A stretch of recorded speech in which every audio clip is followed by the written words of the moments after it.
This channel does not promote any violent, harmful, or illegal activities. All content provided by this channel is meant for an educational purpose only. Brought to you by V-Guard, co-powered by Sensodyne O Bhimal, বলো কথা কেশরী।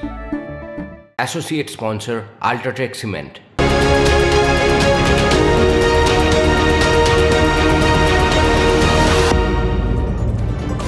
নমস্কার, শুরু করছি ঠিক দুপুর 2টায় news 2। আমি পিউ রয়েছে আপনার সঙ্গে, আর এই মুহূর্তের ব্রেকিং নিউজ দিয়ে শুরু করবো আজকের দুপুর 2টো। মমতা বন্দ্যোপাধ্যায় জেলে যাবেন যদি নরেন্দ্র মোদী আবার জিতে এসে প্রধানমন্ত্রী হন। কে বলেছেন কথা? কেজরিওয়াল সদ্য জেল থেকে ছাড়া পেয়েছেন গতকালই। শুনুন। एक बेहद खतरनाक मिशन चालू किया हुआ है प्रधानमंत्री जी ने, बहुत ही खतरनाक। उस मिशन का नाम है वन नेशन वन लीडर। जितने विपक्ष के नेता हैं उनको जेल भेजेंगे। केजरीवाल को जेल भेज दिया, हेमंत सोरेन को जेल भेज दिया, ममता दीदी के कई मंत्रियों को जेल भेज दिया।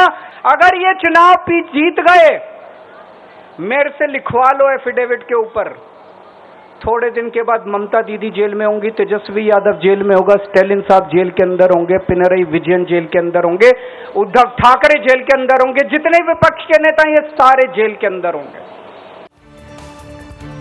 শুনলেন দিল্লির মুখ্যমন্ত্রী কেজরিওয়ালের বক্তব্য। এই মুহূর্তে আমার সঙ্গে রয়েছেন বিজেপির সাংসদ শ্রমিক ভট্টাচার্য। শ্রমিকদা, সমস্ত বিপক্ষের নেতাদের জেলে ভরাই বিজেপির টার্গেট, কি বলবেন? সমস্ত বিরোধী নেতাদেরই জেলে ভরা বিজেপির টার্গেট কিনা জানা নেই, তবে এই সরকার দুর্নীতির বিরুদ্ধে, প্রাতিষ্ঠানিক লুটের বিরুদ্ধে এবং রাজনৈতিক নেতাদের আইনসিদ্ধভাবে জনগণের সমস্ত সম্পদ লুট করার বিরুদ্ধে যে জিরো টলারেন্সের অবস্থান নিয়েছে সেটা সত্যিই প্রত্যেকের জানা। যিনি বক্তব্য রাখছেন দিল্লির মুখ্যমন্ত্রী, তিনি একটি নির্দিষ্ট মামলায় জেলে গেছেন এবং তিনি জেলে গেছেন কার্যত আদালতের নির্দেশে। পশ্চিমবঙ্গের যে মন্ত্রীদের কথা উনি বলছেন, মানে উনি একই সঙ্গে হয়তো ওনার এই অনুব্রত মন্ডল দেখা হয়েছিল দিল্লিতে কোথাও। পার্থ চট্টোপাধ্যায়, অনুব্রত মন্ডল বা তৃণমূল কংগ্রেস জ্যোতিপ্রিয় মল্লিক, যিনি কয়েক লক্ষ কোটি টাকার রেশন দুর্নীতি করেছেন, তাদের বিরুদ্ধে ব্যবস্থা নেওয়ার, গ্রেপ্তার করাটা একটা অপরাধ, একটা স্বৈরতন্ত্রের সামিল, এই অবস্থানই বলছে। আসলে উনি তো বেল পেয়েছেন অন্তর্বর্তীকালীন 1 জুন পর্যন্ত। এখন উনি বক্তৃতা দিয়ে নেই, ওনার বিরুদ্ধে যে অভিযোগ আছে সেটা প্রতিষ্ঠিত হবে। এখনো প্রকৃত অভিযোগ সামনে আসেনি। শ্রমিকদা, গতকাল অমিত শাহ এখানে এসে বলেছেন দেশের মধ্যে দুর্নীতিতে 1 নম্বর এ রাজ্যের সরকার, মমতা ব্যানার্জির সরকার। অভিষেক ব্যানার্জি বলছেন আপনারা জটায়ুর মতো তদন্তের নির্দেশ দিচ্ছেন, মানে ইডি সিবিআই আগে টার্গেট ঠিক করে দিচ্ছেন আপনারা, সেই অনুযায়ী তদন্ত এগোচ্ছে। আগে টার্গেট, পরে তদন্ত। টার্গেট ঠিক করছে মহামান্য আদালত। এখন পর্যন্ত কলকাতায় যত তদন্ত চলছে, পশ্চিমবঙ্গের চারিদিকে যত তদন্ত চলেছে, সমস্ত কোর্ট মনিটরেড, কোর্ট ডাইরেক্টেড। সুতরাং যদি পলিটিক্যাল ভেন্ডেটাটাই একমাত্র বিজেপির লক্ষ্য হতো, যদি প্রতিহিংসার অসহিষ্ণুতার রাজনীতি বিজেপি করতো, আজকে তৃণমূল কংগ্রেসের নেতারা এই অবস্থায় থাকতেন না, এই বক্তব্য মানুষের সামনে দাঁড়িয়ে রাখতে পারতেন না। আসলে দীর্ঘ প্লট চড়ে যেরকম মুখ্যমন্ত্রী চালিত একটা রাজনৈতিক দল, তারা কার্যত দুর্নীতির সঙ্গে সমর্থক হয়ে গেছে এবং যে রাজ্যে মুখ্যমন্ত্রী প্রকাশ্যে দাঁড়িয়ে বলেন যদি কোনো বুথে সে লিড দিতে পারে, সেই অঞ্চলে জিততে পারে, তাহলে মনে রাখতে হবে মানুষ তার সঙ্গে আছে। অর্থাৎ সামগ্রিকভাবে যে জোট তৈরি হয়েছে, সেই জোট হয়েছে সম্পূর্ণভাবেই রাজনৈতিক নেতাদের লুটকে একটা আইনগত স্বীকৃতি দেওয়া। অর্থাৎ কেউ যদি নির্বাচনে কোনো সময় জয়ী হন বা কোনো রাজনৈতিক দলের নেতৃস্থানীয় হন, যে কোনো অবস্থায় তার লুট, তার দুর্নীতি, তার প্রাতিষ্ঠানিক লালসাটা একটা আইনসিদ্ধ অধিকার পাবে, আর তাকে রক্ষা পাওয়া হবে আদালতের থেকে। এইটা শ্রমিকদা, অনেক ধন্যবাদ আমাদের সঙ্গে কথা বলার জন্য। বিজেপির সাংসদ তার মতো করে ব্যাখ্যা দিলেন। তৃণমূলের প্রদীপ্ত মুখার্জি আমার সঙ্গে আছেন। প্রদীপ্ত, কেজরিওয়াল আশঙ্কা করছেন মোদী আবার জিতে এলে, আবার প্রধানমন্ত্রী হলে মমতার জেল নিশ্চিত। দেখুন, এই শ্রমিকবাবু যে কথাটা বললেন, রাজ্যসভার সাংসদ, কত গুরুত্বপূর্ণ একজন নেতৃত্ব, যে দুর্নীতির বিরুদ্ধে জিরো টলারেন্স। সত্যি ওরা দুর্নীতির বিরুদ্ধে একটা অদ্ভুত জিরো টলারেন্স নিয়েছে। সেটা হচ্ছে সেই 25 জন নেতা যাদের মধ্যে 23 জনের বিরুদ্ধে তদন্ত প্রায় বন্ধের মুখে, তার মধ্যে প্রফুল্ল প্যাটেল আছেন, তার মধ্যে রয়েছেন ওই অজিত পাওয়ারের স্ত্রী, এবং এরা অদ্ভুত সেই নীতিগুলো নিয়ে আসছে। তখন বলছে কোর্ট তো এদের বিরুদ্ধে তদন্ত বন্ধ করার ব্যাপারে নির্দেশ দিয়েছে হয়তো। অর্থাৎ কোথাও গিয়ে তুমি বিজেপির সঙ্গে থাকো, তোমার কোনো সমস্যা নেই। হেমন্ত সোরেন থেকে শুরু করে ওই নারী নিগ্রহকারী বৃজভূষণ শর্মা, বৃজভূষণ শর্মার বিরুদ্ধে কালকে একটা গুরুত্বপূর্ণ ব্যবস্থাপনার কথা হলো, আজ অব্দি পুলিশ সেখানে যায়নি। কিন্তু যখন অভিষেক ব্যানার্জি থেকে শুরু করে অন্যান্য কারুর বিরুদ্ধে কোনো অভিযোগ হচ্ছে, আপনি দেখেছেন সিবিআই বা ইডি তাদের গুরুত্বপূর্ণ ভূমিকা কিরকম সঙ্গে সঙ্গে চলে আসে। সন্দেশখালীতে তো আবার এনএসজি নিয়ে চলে এলো, বড় রোবট নিয়ে চলে এলো। কিন্তু রেবান্নাকে দিয়ে দিল একটা গুরুত্বপূর্ণ ডিপ্লোম্যাটিক পাসপোর্ট, যে ডিপ্লোম্যাটিক পাসপোর্ট স্বরাষ্ট্র মন্ত্রক ছাড়া দেওয়া সম্ভবপর নয়। এত অভিযোগ, মহিলাদের বিরুদ্ধে ধর্ষণের অভিযোগ থাকা সত্ত্বেও দুর্নীতির বিরুদ্ধে লড়াই করবে, নারী শক্তির জন্য লড়াই করবে। ওদিকে জয়দেব খাঁকে মানে একদম অন্ডাল বিমানবন্দরে পাঠিয়ে দেবে স্বরাষ্ট্রমন্ত্রীকে মালা দেওয়ার জন্য। স্বাভাবিকভাবেই যে বিজেপি এই ধরনের উদ্যোগী ভূমিকা নিচ্ছে, যারা আমাদের এলওপি কে চোর বলল, নিজের দলে নিয়ে আর তদন্তের কথা বলে না, যারা আমাদের প্রদীপ্ত প্লিজ সঙ্গে থাকুন, প্রদীপ্ত সঙ্গে থাকুন। এই টানাপোড়েন চলবে, প্রতিহিংসার রাজনীতি বনাম দুর্নীতি। কিন্তু এই প্রসঙ্গে গতকাল আমার সহকর্মী সৌরভ দত্তকে এক্সক্লুসিভ সাক্ষাৎকারে কি বলেছেন এই প্রসঙ্গে, মানে কেজরিওয়াল প্রসঙ্গে, দেশের স্বরাষ্ট্রমন্ত্রী অমিত শাহ, শোনাবো। प्रचार करने के लिए टेम्पररी जामीन है, 2 तारीख को इनको सरेंडर करना। চলুন খুব দ্রুত আমার নয়াদিল্লি সহকর্মীর সঙ্গে একটু কথা বলি। জ্যোতির্ময় আমার সঙ্গে রয়েছে। জ্যোতির্ময়, কেজরিওয়াল এই আশঙ্কা প্রকাশ করলেন। আমরা কিন্তু এর আগেও এরকম একটা আশঙ্কা শুনেছিলাম, অর্থাৎ মানে বেছে বেছে অবিজেপি মুখ্যমন্ত্রীরাই টার্গেট, এবং গতকাল অমিত শাহ যা বলেছেন, আজ কেজরিওয়াল যা বললেন, 2-2-4 তো রাজনীতি করবেই। দেখো, দুটি বিষয় এক্ষেত্রে কাজ করছে। এক, অরবিন্দ কেজরিওয়াল তিনি মরিয়া ভাবে তাকে গ্রেপ্তার করা হয়েছে, সেই সিম্প্যাথিকে কাজে লাগিয়ে আপের যে ভোট ব্যাংক, সেই ভোট ব্যাংকে উজ্জীবিত করার চেষ্টা করছেন, এবং দিল্লি, পাঞ্জাব সহ বিভিন্ন জায়গাতে কত ভোট আরো নিজেদের পক্ষে সুনিশ্চিত করা যায় সেই চেষ্টাটা তিনি করছেন। কিন্তু যে সময় ভারতের রাজনীতিতে আপের উত্থান, সেই পটভূমিটার দিকে যদি আমরা ফিরে তাকাই, তাহলে আমরা দেখব যে দুর্নীতির বিরুদ্ধে লড়াই করে আম আদমি পার্টি অরবিন্দ কেজরিওয়ালের উত্থান হয়েছে। খুব ইন্টারেস্টিং পয়েন্টে আছো তুমি, এক্ষুনি আসবো তোমার কাছে। সুজন চক্রবর্তী, সিপিআইএম নেতা, আমার সঙ্গে এই মুহূর্তে রয়েছেন, দমদমের প্রার্থী সিপিএম এর। সুজন বাবু, কেজরিওয়াল একটু আগেই তার নির্বাচনী প্রচার সভায় বলেছেন, যদি আবার জিতে প্রধানমন্ত্রী হন নরেন্দ্র মোদী, তাহলে মমতার জেল নিশ্চিত, সঙ্গে বিজয়ন, তেজস্বী যাদবের কথাও বলেছেন। আপনার রিয়াকশন? প্রথমত, এমনি কেজরিওয়াল কালকে অন্তর্বর্তীকালীন জামিনে মুক্ত হয়েছেন, এটা স্পষ্ট হয়ে গেল যে বিজেপি এবং নরেন্দ্র মোদী তার বিরোধীদের উপরে কিভাবে হেনস্থা করতে চাইছে সেটা স্পষ্ট হয়ে গেল, এবং সেখান থেকে মুক্ত হয়ে কার্যত মোদীর পরাজয় এখন সময়ের অপেক্ষা। কেজরিওয়াল বলেছেন যে মোদী যদি ফের জিতে আসে, আমি বলছি মোদীর জিতে আসার কোনো সুযোগ আর নেই।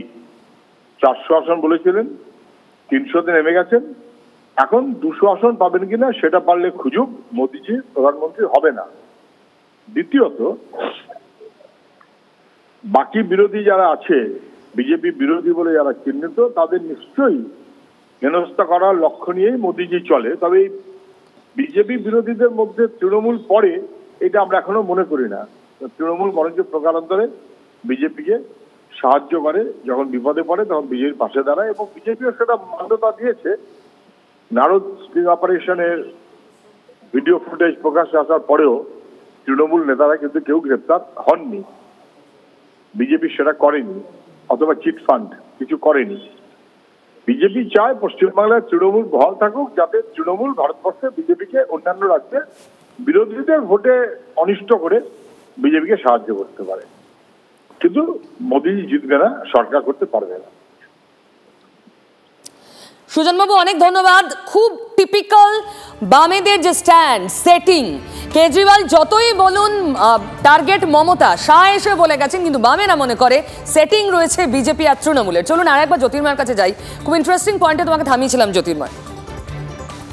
দেখো, মূলত দুর্নীতির বিরুদ্ধে লড়াই সেই ভাবমূর্তিকে হাতিয়ার করে আম আদমি পার্টি নিজেদের সংগঠনকে বিস্তার করেছে, জনসমর্থন হাসিল করেছে। গত কয়েক বছর ধরে শুধু কেজরিওয়ালের গ্রেপ্তারি শেষ ধাক্কা বা শেষ পেরে কিন্তু একের পর এক নেতাদের, প্রথম সারি নেতাদের গ্রেপ্তারি কার্যত সেই ভাবমূর্তিকেই কিন্তু ধাপে ধাপে সম্পূর্ণভাবে ভেঙে দিয়েছে।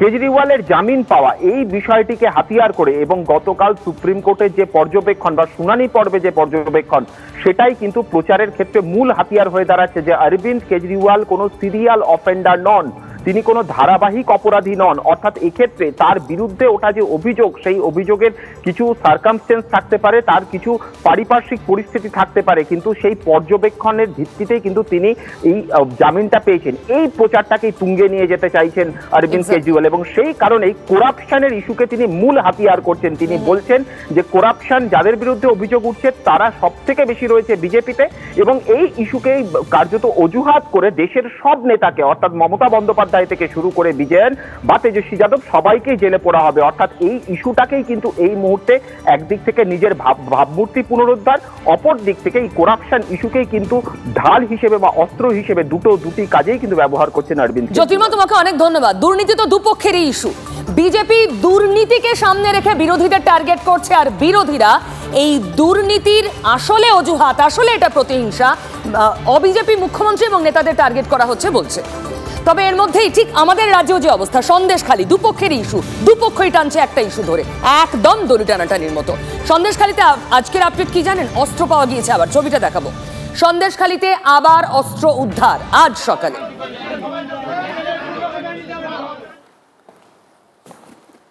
বাজারের ব্যাগের মধ্যে আগ্নেয়াস্ত্র।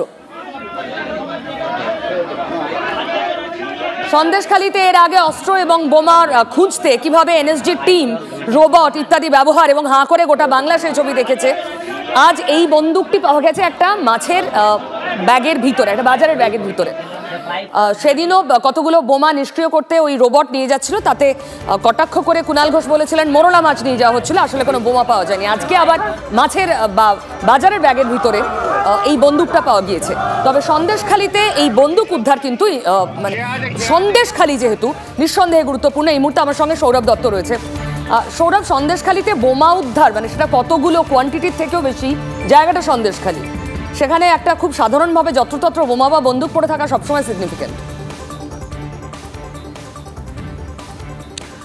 পিউদি দেখো একেবারেই সিগনিফিকেন্ট এবং কালকের যে ঘটনা, সেই ঘটনাটিও কিন্তু বেশ তাৎপর্যপূর্ণ। তার কারণ হচ্ছে জেলিয়াখালীর পিঁপড়েখালীতে সেখানে কালকে তৃণমূলের একটি সভা ছিল, যে সভাটি সন্ধ্যে 6টা নাগাদ শেষ হয়।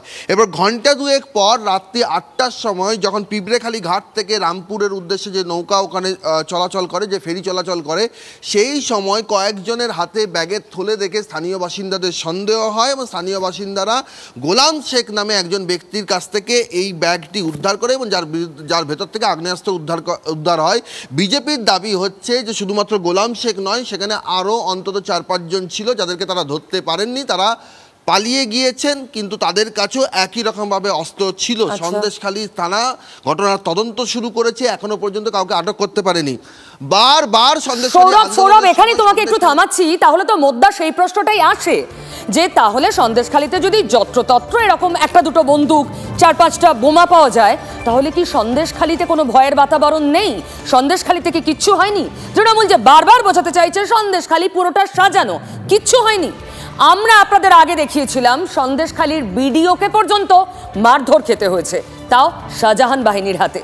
সেই যিনি বিডিওকে মারধরের কথা গ্রামবাসীরা স্বীকার করেছেন, যার বিরুদ্ধে অভিযোগ তার সঙ্গেও কথা বলতে পেরেছিলাম আমরা, দেখাবো। সরকার কিছু করলো না, ভিডিও কিছু করলো না, জেলা শাসক কিছু করলো না বলে আমরা কিছু বলতে গেলেই মানে আমাদেরকে ডেকে বাড়ি। আপনারা গেছিলেন জেলা শাসকের কাছে, ভিডিওর কাছে? কখনো ভিডিওর কাছে ভিডিওই মার খেয়ে চলে গেল এখান দিয়ে। আমরা তো কে বলুন, ভিডিওকে মেরে এখান থেকে তাড়িয়ে দিল, তাকে টাকার বস্তা নিয়ে এসে ভিডিও অফিসে ঢুকিয়ে দিল, দিয়ে তাকে মেরে এখান থেকে তাড়িয়ে দিল, আর আমরা তো ওদের কাছে কিছুই না। আগেই বলেছি, যার বিরুদ্ধে ভিডিওকে মারধরের অভিযোগ তার সঙ্গেও এই সৌরভই কথা বলতে পেরেছিল। কি বলছেন শুনুন অভিযুক্ত। ভিডিওকে মারধরের ঘটনায় আপনার কি নাম জড়িয়েছিল 2019 সালে? না, ওটা জানা নেই, কি সমস্যা হয়েছে জানা নেই। ভিডিওর অভিযোগপত্রে আপনার নামে নাম মানে আপনার নাম রয়েছে, ভিডিও যে অভিযোগ করেছিল ওটা আমার জেনে বলতে হবে। খুনের চেষ্টার অভিযোগ রয়েছে, মারধরের অভিযোগ রয়েছে, আপনি কি সত্যি জড়িয়ে ছিলেন সে ঘটনায়? না না, আমি ছিলাম না, ওটা জেনে বলতে হবে। চলুন সৌরভের সঙ্গে আমি আরেকবার কথা বলি। সৌরভ, প্রতিটা ঘটনা ইঙ্গিত করছে সন্দেশখালীতে কোথাও না কোথাও কিছু আছে, একটা চাপা টেনশন। আর তৃণমূল দাবি করেই যাচ্ছে এখানে কিচ্ছু হয়নি, সবটা সাজানো। পিউদি দেখো, অভিযোগপত্রে হাজি সিদ্দিক মোল্লার নাম জলজল করছে, TV9 লেখেনি, নামটা লিখেছেন তৎকালীন বিডিও কৌশিক ভট্টাচার্য, নামটা লিখেছেন দিলীপ মল্লিকের, যিনি এখন সন্দেশখালী দায়িত্বে রয়েছেন, তৎকালীন বিডিও কৌশিক ভট্টাচার্য। 16টি ধারায়, ভারতীয় দণ্ডবিধির ধারায় তিনি FIR রুজু করতে চেয়েছিলেন, তার মধ্যে 307 অর্থাৎ খুনের চেষ্টার অভিযোগ পর্যন্ত রয়েছে, এমন মারাত্মক অভিযোগ। তারপরেও সেই হাজি সিদ্দিক মোল্লা বেইলমজুর 2 নম্বর পঞ্চায়েতের প্রধান, আর দিলীপ মল্লিক তিনি এখন সন্দেশখালীর দায়িত্বে রয়েছেন, যার তত্ত্বাবধানে সন্দেশখালী আসার পর একের পর এক ভাইরাল ভিডিও প্রকাশ্যে আসছে। আন্দোলনকারীরা তখন যা জানিয়েছিলেন তার থেকে কয়েকজন ঘুরে যাচ্ছেন, ঘুরে গিয়ে বলছেন কিছুই ঘটেনি। এবং এই পুরো পাকে চক্রের মধ্যে এই অভিযোগপত্রটা তাৎপর্যপূর্ণ এই কারণেই, কারণ সন্দেশখালীর মহিলারা বলছেন যে বিডিও সরকারি আধিকারিক, তিনি খুনের চেষ্টার অভিযোগ করছেন, তিনি রক্ষা কবচ পান না, তাহলে আমরা আন্দোলনকারীরা রক্ষা কবচ পাবো? অ্যাবসলিউটলি, এটাই তো সেই মোক্ষম প্রশ্ন। সৌরভ, তুমি কথা বলেছিলে গতকাল দেশের স্বরাষ্ট্রমন্ত্রীর সঙ্গে সন্দেশখালী নিয়ে, কি বললেন আমাদের এক্সক্লুসিভলি অমিত শাহ, শোনাবো।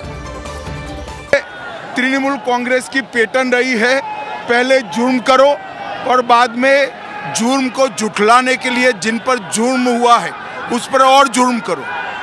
संदेशखाली ये शर्मनाक घटना है, हाईकोर्ट ने इसका संज्ञान लिया है, ममता बनर्जी को शर्म आना चाहिए। हाईकोर्ट भी झूठी है, CBI भी झूठी है, इतनी सारी महिलाएं झूठी है और सिर्फ तृणमूल वाले सच्चे हैं। बंगाल की जनता सच जानती है और बैलेट बॉक्स पर मालूम पड़ेगा कि बंगाल की जनता संदेशखाली का जवाब देगी। চলুন প্রদীপ্তকে উত্তর দেয় একবার দেখি। তৃণমূলের প্রদীপ্ত মুখার্জি আছেন আমার সঙ্গে। সব মিথ্যে প্রদীপ্ত? না না, সব মিথ্যে কেন হবে? সত্যি সব মিথ্যে নয়। এই যে ভদ্রলোকের গোপন ভিডিও ফাঁস হলো সেটা মিথ্যে নয়, যে ভদ্রমহিলা পরবর্তীকালে উইথড্র করলেন তার মামলা সেটা মিথ্যে নয়, হাজার হাজার মহিলাদের যে ভিডিও বর্তমানে আসছে সেটা মিথ্যে নয়। হ্যাঁ, মোদিজির বা এই যে এদের যে কান্নাটা আজকের দিনে আসছে সেই কান্নাটা মিথ্যে। আজকে সিবি আনন্দ বোস নিয়ে কোনো কথা নেই সেটা মিথ্যে। যে রাজ্যসভার এমপি কিছুক্ষণ আগে আপনাদের বাইট দিলেন, গতকাল তিনি বাইট দিয়েছিলেন সিবি আনন্দ বোস নিয়ে তারা কিছু বলবেন না, সেটা মিথ্যে। কিন্তু সত্যি আরো কিছু আছে। সোনকার নামে এক ব্যক্তির কাছ থেকে গতকালকে অস্ত্র উদ্ধার হয়েছে, যে বিজেপির লোক, সেটা আজকে খবরে নেই, সেটা হচ্ছে উত্তর কলকাতা অঞ্চল থেকে, সেটা একটা খবর হয়েছে। কিন্তু তোমাকে মাথায় রাখতে হবে, যদি একটা ছোট্ট স্ট্যাটিস্টিক্স দিই, 2013 সালে টোটাল ভারতের যে অস্ত্র উদ্ধার হয়েছিল ভোটের সময়, তার 48% ছিল উত্তরপ্রদেশ থেকে, আর পশ্চিমবঙ্গ ছিল মাত্র 6%। এটা বাংলার জন্য দারুণ গর্বের ডেটা দিলেন আপনি প্রদীপ্ত। সময় যেহেতু কম, আমি সন্দেশখালীতে কনসেন্ট্রেট করতে চাইছি। আমি কনফিউজড। প্রদীপ্ত প্লিজ, প্রদীপ্ত প্রশ্নটা শুনুন। এই ইলেকশনে প্রদীপ্ত প্রশ্নটা শুনুন, ছোট্ট প্রশ্ন। সন্দেশখালীতে কি কিচ্ছু হয়নি? সন্দেশখালীতে কিচ্ছু হয়নি না, সেটা তদন্ত হয়েছে। আমরা মহিলা নিয়ে যে সুরক্ষার কাজ করে যাচ্ছি, সেখানে যে পারসেপশন জেনারেশনের কথা হচ্ছে, যে পারসেপশন, এই যে বলা হলো না কিছুক্ষণ আগে, যে সততার এবং দুর্নীতির বিরুদ্ধে লড়াই করার যে একটা চিহ্নিত করার চেষ্টা করা হচ্ছে, সেইটার কথা বলছি। তার মানে জমি লুট, ভেড়িতে নোনা জল ঢোকানো, চমকানো ধমকানো, লোকের টাকা পয়সা লুট, মার্ডার, এগুলো শুভেন্দু অধিকারী খুব দায়িত্ব সহকারে প্রমাণ করতে পারবে, কারণ সে তো শাহজাহানের সব থেকে বড় শক্তিশালী বন্ধু ছিল। তাহলে সে প্রমাণ করতে পারছে না কেন? 2020 সাল অব্দি শুভেন্দু অধিকারী এই শাহজাহানকে কিরকম ভাবে ব্যবহার করেছিল সেটা গণমাধ্যমে সবাই দেখেছে। তাহলে শুভেন্দু অধিকারী এতক্ষণ প্রমাণ করতে পারছে না কেন? প্রদীপ্ত, থ্যাংক ইউ সো মাচ। তৃণমূলের প্রতিনিধি এখন শাহজাহানকে শুভেন্দুর ঘাড়ে ঠেলে দিতে পারলে বাঁচে। বুঝুন কত বড় অস্বস্তির নাম সন্দেশখালী তৃণমূলের জন্য।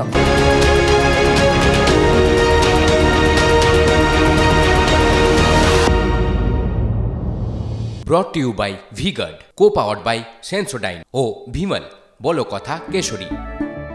Associate sponsor Ultratech Cement।